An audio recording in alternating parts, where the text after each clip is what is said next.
Hello, my name is Beck and welcome to my Contemporaryathon TBR for round 6. I am going to be putting together this list of books that I want to read for the readathon, but while you're watching this, I'm actually overseas in Japan, so I get back on the 11th and this readathon starts the day before that. So I'm not sure how this is going to work when I go to film my vlog for it because I'm quite busy. I've got a holiday and then I've got a wedding, so I might just shift the readathon personally for me a week later so that I can actually do the vlog. But let's get into what I'm reading because this is what I hope to finish for Contemporaryathon. And there are a bunch of challenges as well. So if you haven't come across a readathon before, it's basically where you have a set timeline, a bunch of challenges that you can either meet or choose not to meet, and you read a bunch of books pertaining to the readathon theme within the time frame. And that's pretty much what a readathon is. Contemporaryathon goes from the 10th of February until the 16th of February, and there's a whole bunch of videos from the co-creators, and I'll leave all of the relevant information linked down below so you can go and check it all out at your leisure. So the first challenge is read a book with green on the cover, and I don't actually own a contemporary book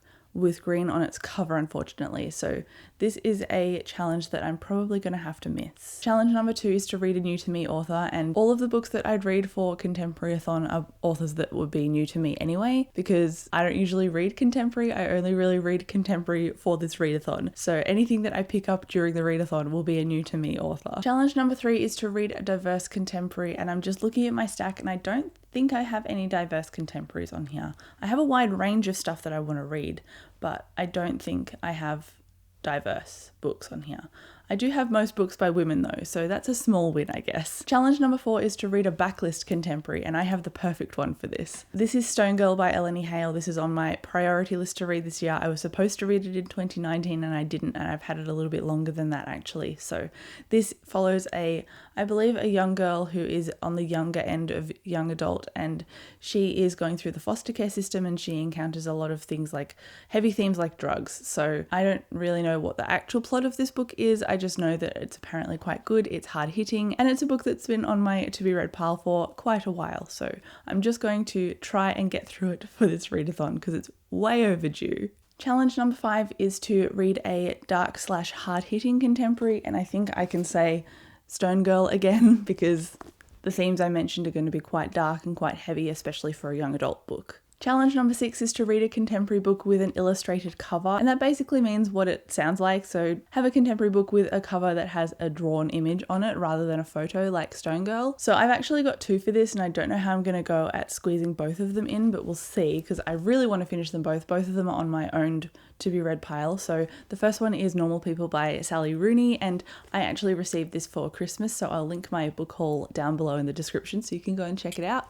But I still don't really know much about this book. I think it's more tiered towards literary fiction potentially, and I don't really read much of that outside of finishing my degree. That was in like 2015, so since doing that literary degree I haven't really picked up much literary fiction because it's not really my go-to, but I've heard that this is raved about and apparently it's better than her other book, which is Conversations with Friends. It's just on the back, so I'm looking forward to starting this. We'll see how I go. And then the next book, I actually got this mid last year, and it is It Sounded Better in My Head by Nina Kenwood, and this is so bright and happy, and it is a romantic comedy, I think. It says the big-hearted romantic comedy that has everyone smitten. I'm going to take that as yes, it's a romantic comedy. So I think in between the literary fiction and the hard-hitting contemporary, having a romantic comedy in there is going to just lighten the mood, and it's going to be a lot of fun. And then challenge number 7 is read a book that is beloved by a member of the bookish community, and I actually haven't seen anyone talk about the last book that I've got on my list, so I don't really know if I can count it anywhere. I know Gabby from Gabby Reads, I think that's what her channel name is. She included this in a try a chapter tag recently on her channel, but I don't know where it went from there. I don't know if she really enjoyed the book or not, so I can't really cite her as beloving this book, but it is Mr. Nobody, and I received this at the end of last year, and this comes out in February, and it says that it is a combination of Sharp Objects meets Before I Go to Sleep in this gripping psychological thriller, and this still counts as contemporary because it's set in our world. It doesn't have any fantastical elements in it. It is just a thriller / mystery book, so I'm adding it to this list because I don't usually read thriller or mystery books, so I thought this would be the perfect time to do that. I guess this could also go towards the read a dark / hard-hitting contemporary challenge, but I'm just going to use Stone Girl for that. I can double up on challenges. That's what the hosts say. You can double up on all the challenges that you want. You can read one book that fits all the challenges, so I don't really mind that I'm doubling up a little bit because I think I'm going to be pretty tired from getting back from my holiday, and I go back to work the following week and I have a wedding that weekend, so it's just going to be a little bit bonkers for me when I come back from my trip. So I am aiming to finish these, but we'll see how I go. I really want to get through them because all of these are obviously on my own TBR. It's not like I'm going to go out and buy a bunch of books to meet the challenges, so let's see if I can get through all of these. I do plan on doing a vlog, like I said. It probably won't fall on the actual dates of Contemporaryathon, which are the 10th to the 16th. But if you are participating in Contemporaryathon, please let me know down below. Let me know what your TBR is. Are any of these books on your reading list as well? I would love to hear from you, but I will chat to you in the comments. Thank you so much for watching. Bye.